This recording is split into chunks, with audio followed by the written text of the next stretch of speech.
श्री सत्यनारायण भगवान की जय। श्री लक्ष्मी नारायण भगवान की जय। प्रिय श्रोताओं, कलयुग में जब मनुष्य चारों ओर से दुख, चिंता और असफलता से घिरे जाते हैं, तब एक ही आसरा उन्हें सच्चे सुख देना, और वही श्री सत्यनारायण भगवान की कृपा है। कहा गया है कि जो भक्त सच्चे मन से, प्रेम और श्रद्धा से केवल कथा का श्रवण भी कर लेता है, उनके सत्यनारायण भगवान संपूर्ण जीवन में सुख दुख धीरे धीरे दूर होने लगते हैं। उनके घर में सुख समृद्धि का वास होता है, मन में शक्ति मिलती है और अधूरी मनोकामना पूर्ण हो जाती है। तो आइए हम सब आज सत्य को साक्षी मानकर और पुण्य, श्रद्धा, विश्वास के साथ इस पावन कथा का श्रवण करें, क्योंकि जहाँ सत्य का वास है वहीं नारायण स्वामी वास करते हैं। श्री सत्यनारायण भगवान की कथा का उल्लेख संकद पुराणों में रेखाखंड में मिलता है। तो आइए श्रद्धा और प्रसन्न चित्त से श्री सत्यनारायण भगवान की जय कथा प्रारंभ करते हैं। एक समय प्राणी के हित चाहने वाले 88,000 ऋषि मुनि परम रमणीय नैमिषारण्य क्षेत्र में मन को सभा लगाए थे। उसी समय अति तेजस्वी व्यास जी, सूत जी सहित स्मरण करते हुए वहां आए। समस्त शास्त्रों को जानने वाले श्री सूत जी आते देखकर महातेजस्वी शौनक आदि मुनि खड़े हो गए। सब धर्मों को जानने वाले श्रेष्ठ सूत जी तथा परम वैष्णव शौनक आदि ऋषि परम शीघ्रता से पृथ्वी पर दंडवत नमस्कार करके शौनक आदि मुनि ऋषि से दिए हुए आसन पर संपूर्ण शिष्य सहित अति बुद्धिमान सूत जी बैठ गए। बैठते हुए सूत जी शौनक आदि मुनि को नमस्कार कर हाथ जोड़कर कहे, हे महाशय, हे सर्व गुण सूत जी, इस कली काल में मनुष्य को हरि भक्त किस उपाय से हो भगवान वह कहिए, क्योंकि कली काल में सब प्राणी पाप करने के तत्पर है, वेदहीन हो जाएंगे। उनका कल्याण किस प्रकार होगा। इस कलयुग में मनुष्य प्राणों को धारण किए हुए थोड़े आयु वाले, निर्धन और अनेक पीड़ा से युक्त होंगे। पुण्य अति परिश्रम से होती है, जिसे कलयुग में कोई मनुष्य पुण्य न करेगा, और पुण्य के नष्ट होने पर सब पापों को वृद्धि हो जाएगा। तब इच्छुक ज्ञान वाले मनुष्य अपने सर्ववंश सहित सभी नष्ट कर देंगे। हे सूत जी, किस तरह अल्प परिश्रम से थोड़े धन और कुछ ही समय का पुण्य प्राप्त हो, ऐसा कोई उपाय हम लोग का वर्णन कीजिए, जिसके उपदेश से मनुष्य पुण्य पाप करता है उनका वह भागी होगा। पुण्य का उपदेश देने वाले दयावान, कपट रहित, निष्पाप और निर्विरोधी, यह 4 प्रकार के मनुष्य नारायण के समान होते हैं। संसार में ज्ञानी होकर दूसरों को ज्ञान नहीं देते हैं, उस पर ज्ञान रूपी परमेश्वर कभी प्रसन्न नहीं होते हैं। जो पुरुष रत्न रूपी ज्ञान से दूसरों को संतोष देते हैं, उन्हें मनुष्य रूपी धारण किए नारायण जानते हैं। हे महामते, ऐसा कौन व्रत है जिसको करने से मनोवांछित फल की प्राप्ति हो, वह हम लोगों को सुनने की बड़ी ही इच्छा है। आप वेद गाता है, आप जैसे दूसरा कोई व्रत नहीं दिखाई देता, क्योंकि श्री वेद व्यास जी आप ही सुत हैं। सब सूत जी बोले, हे मुनि श्रेष्ठ, आप धन्य हो, तुम ही वैष्णव हो, तुम ही आगवान हो, कारण कि सब प्राणियों के हित सतदेव हित चाहने वाले हो। हे शौनक आदि सुनो, मैं आपसे उन उत्तम व्रत कहूँगा जिस व्रत को नारायण जी ने लक्ष्मीपति भगवान से पूछे थे और जिस प्रकार भगवान नारायण जी ने कहे थे। इति श्री बोलिए श्री विष्णु भगवान की जय। पहला अध्याय कथा संपूर्ण हुई। अब सुनिए द्वितीय अध्याय कथा विस्तार से। एक समय नारद जी समस्त प्राणियों के हित चाहने की इच्छा से अनेक लोग घूमते घूमते मृत्यु लोक आए। वहाँ उन्होंने देखा कि सब प्राणी अनेक पीड़ा से युक्त, अनेक योनि से उत्पन्न होकर पाप दुख पा रहे हैं। यह देखकर विचार करने लगे कि इन लोगों को दुख किस प्रकार दूर हो। ऐसा मन में विचार कर विष्णु लोक चले गए। वहाँ उनके शुक्ल वर्ण 4 भुजाएं जिनके शंख चक्र धारण किए हैं और वर्णमाला से सुशोभित देवाधिदेव नारायण हैं, उनको देखकर स्तुति करने लगे। नारद जी बोले कि हे महाराज, आप वचन और मन से न कहे न धारण करने योग्य अत्यधिक शक्ति युक्त और निगुण आत्मा हो। हे महाराज, आप सब प्राणियों को उत्पन्न करता और भक्तों को दुख को नाशक है। यह स्तुति सुनकर भगवान विष्णु जी बोले, हे नारद, तुम किस काम के लिए आए हो? तुम्हारे मन में क्या है? हमें सो पूछो, वह हम कहेंगे। नारद जी बोले, हे नाथ, मृत्यु लोगों में सब प्राणी अनेक योनि से उत्पन्न होकर पाप कर्म से सुशोभित हो रहे हैं।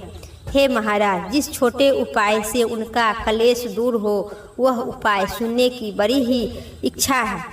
भगवान बोले, समस्त जनों पर कृपा करके तुमने बहुत ही अच्छा प्रश्न पूछे हैं, जिसको करने से मनुष्य मोह से छूट जाएगा।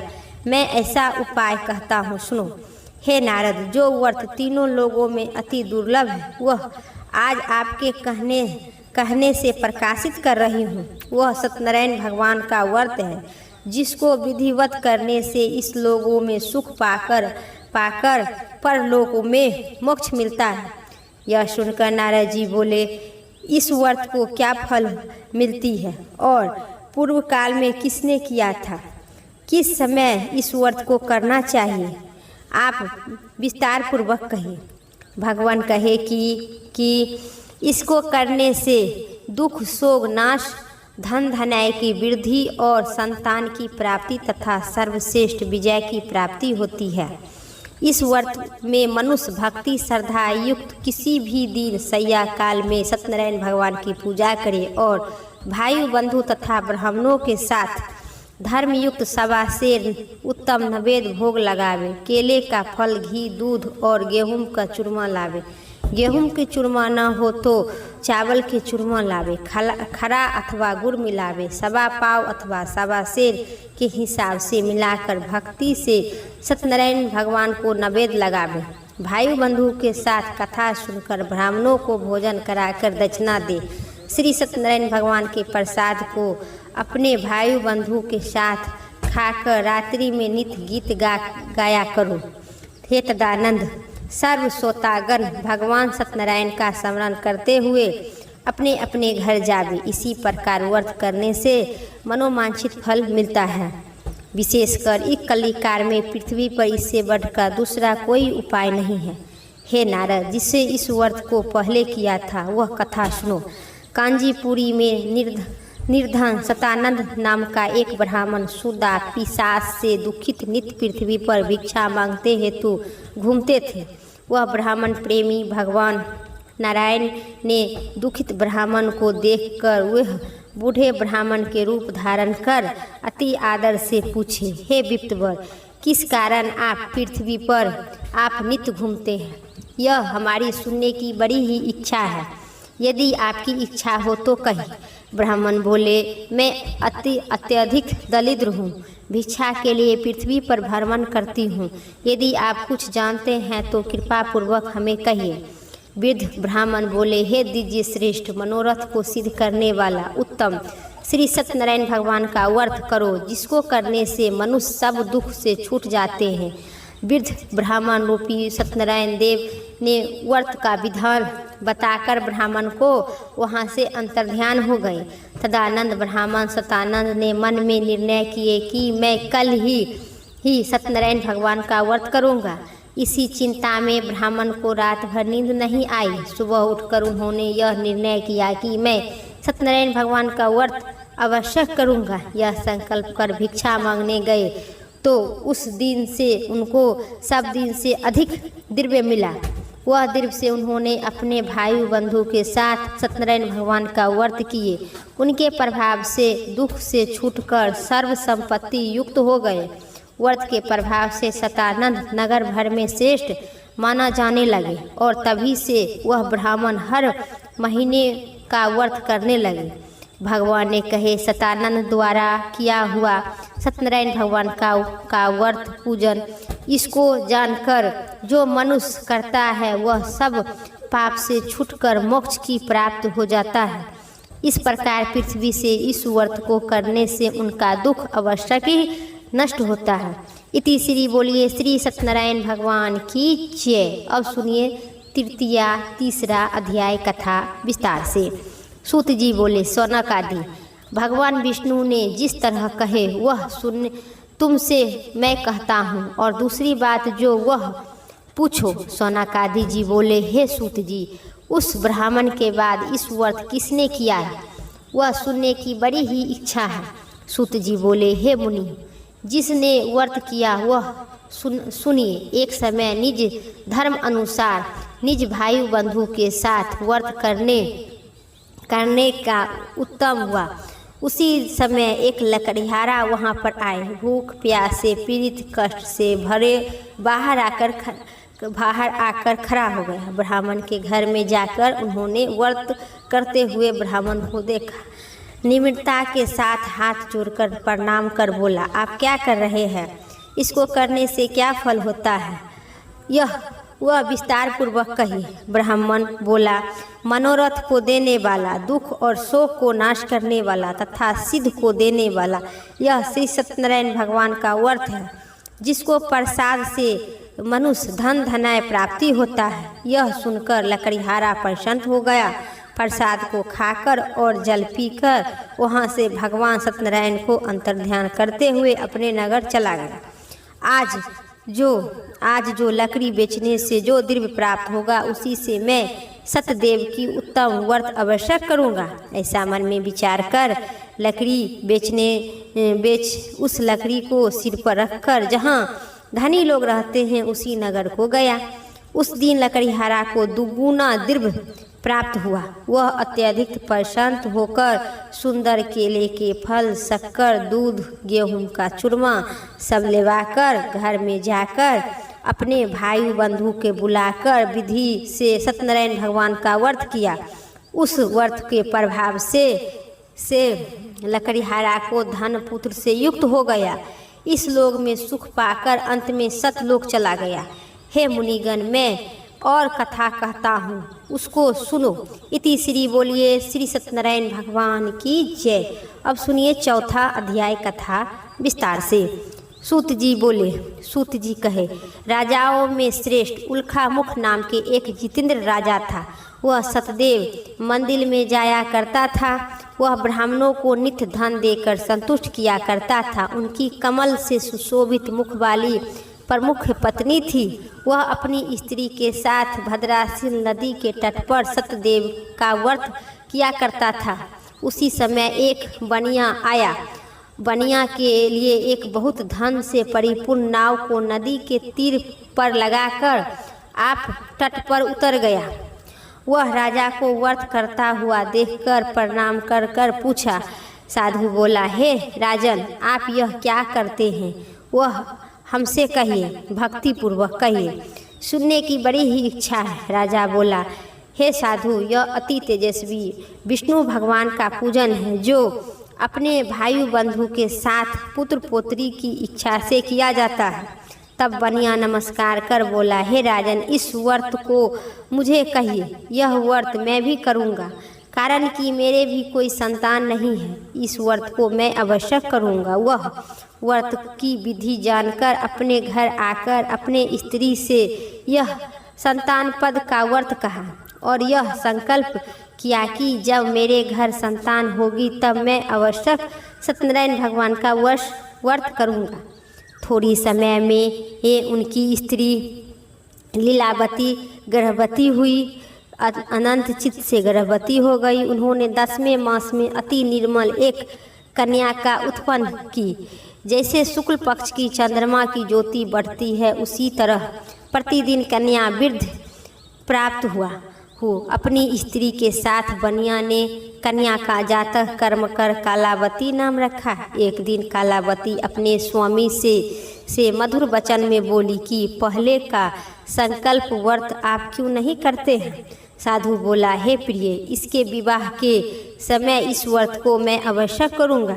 इस प्रकार स्त्री को समझाकर वहाँ से बाहर बनिया चला गया। इधर कालावती पिता के घर में निज बढ़ने लगी। एक दिन धर्म ज्ञान साधु बनिया ने सखियों के साथ खेलती हुई लड़की को विवाह के योग देख तो दूतों को बुलाकर कहा, विवाह के निमित्त कन्या के लिए योग वर खोज कर ले आओ।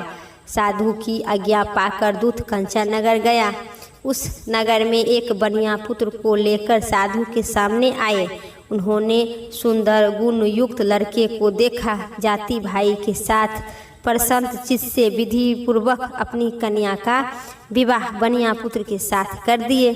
भाग्यवश विवाह के समय भी उस व्रत का साधु भूल गया।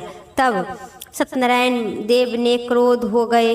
कुछ दिन बाद निज कर्म से अति चतुर साहूकार व्यापार की इच्छा से अपने दामाद को लेकर समुद्र के निकट रत्न सागर नाम के गांव में जाकर व्यापार करने लगा।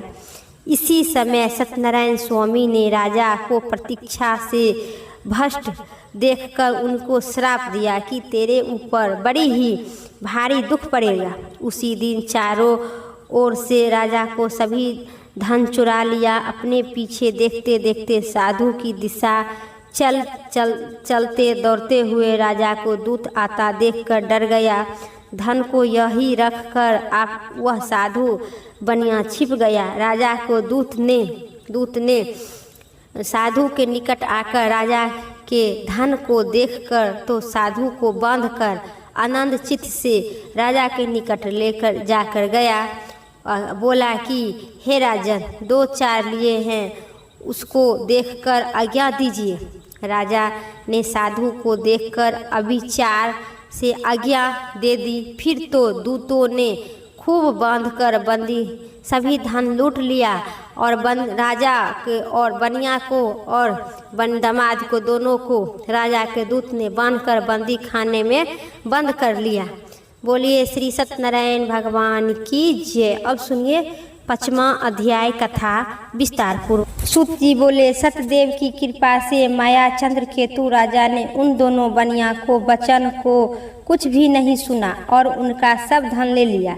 श्री सत्यनारायण भगवान के श्राप से साधु और दामाद के घर पर स्त्री भी बड़ी ही दुखित हो गई। चारों ओर से घर का धन भी चुरा लिया। अवधि धवधि से पीड़ित और भूखी प्यासी लीलावती अन्न की चिंता से ब्राह्मण के घर पर गई। वहां सत्यनारायण भगवान के व्रत को देखकर कथा को सुनकर निज मनोरथ मांगी और प्रसाद खाकर कुछ रात्रि शेष हो गया। अपने घर आई तब लीलावती अपनी कन्या को धिक्कारने लगी कि हे पुत्री, इतनी रात तक तुम कहाँ रही थी?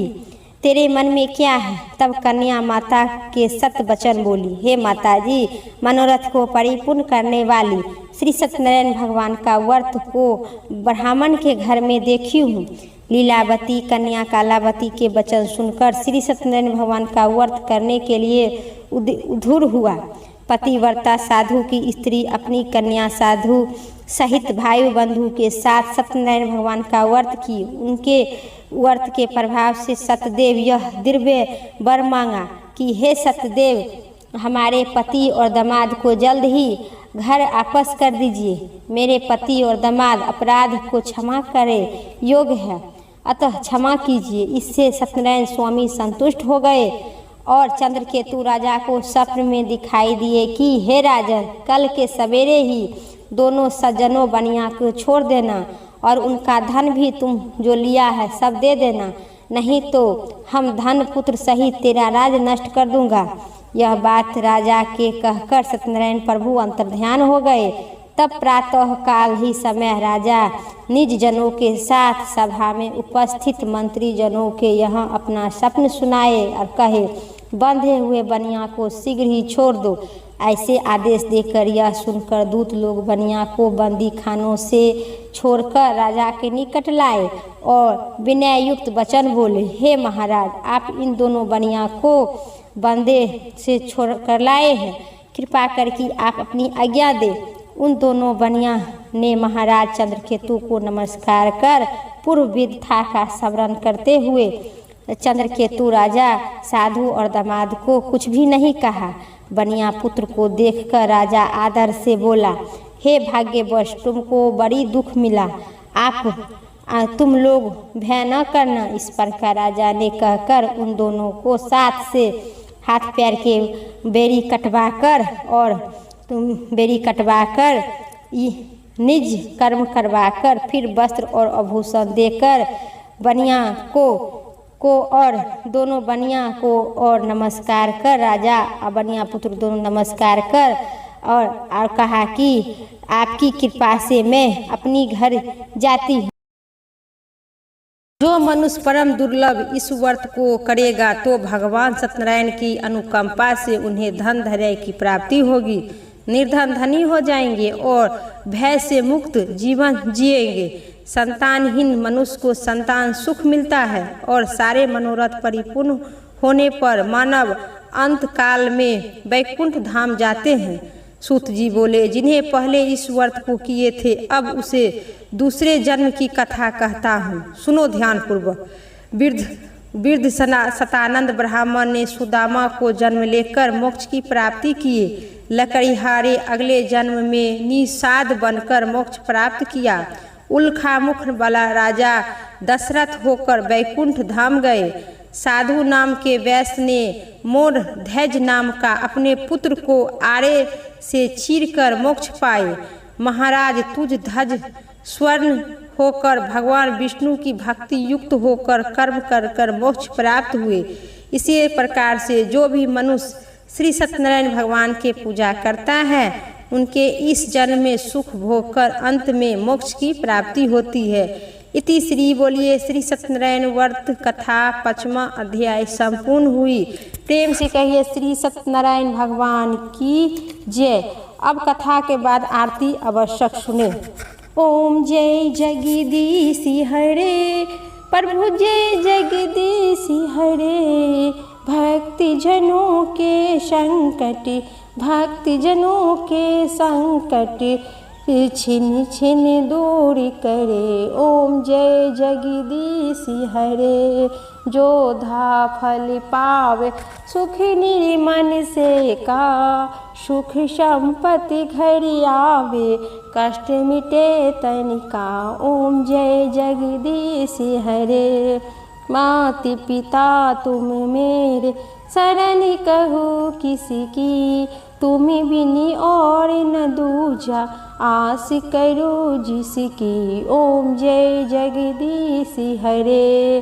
तुम पूर्ण परमात्मा तुम अंतर्यामी, पार ब्रह्म परमेश्वर तुम सबके स्वामी। ओम जय जगदीश हरे। तुम करुणा के सागर तुम पालन करता, मैं मूरत खिली कौमी कृपा करो भरता। ओम जय जगदीश हरे। तुम हो एक अगोचर सबके प्राणिपति, किसी विधि मिनु दया में तुमको मैं कुर्थी। ओम जय जगदीश हरे। दीन बंधु दुख हरिता तुम ठाकुर मेरे, अपने हाथ उठाओ द्वार पड़ा तेरे। ओम जय जगदीश हरे। विषय बिटारे मिटाओ पाप हरो देवा, श्रद्धा भक्ति बढ़ाओ संतन की सेवा। ओम जय जगदीश हरे। तन मन धन जीवन प्रभु सब कुछ है तेरा, तेरा नु तुझको अर्पण क्या लागे मेरा। ओम जय जगदीश हरे। श्याम सुंदर जी की आरती जो कोई नरी गावे, भक्ति भाव श्रद्धा से मनोवांछित फल पावे। ओम जय जगदीश हरे। स्वामी जय जगदीश हरे। प्रेम से बोलिए श्री सत्यनारायण भगवान की जय। आज की कथा संपूर्ण हुई। उम्मीद करते हैं आप सभी को इस कथा पसंद आई, तो एक लाइक करके कमेंट बॉक्स में हर हर महादेव ओम लक्ष्मी नारायण भगवान की जय जरूर लिखें। और चैनल पर नए हैं तो को लाइक करना और सब्सक्राइब करना ना भूलें। फिर अगली वीडियो लेके आते हैं, तब तक के लिए हर हर महादेव।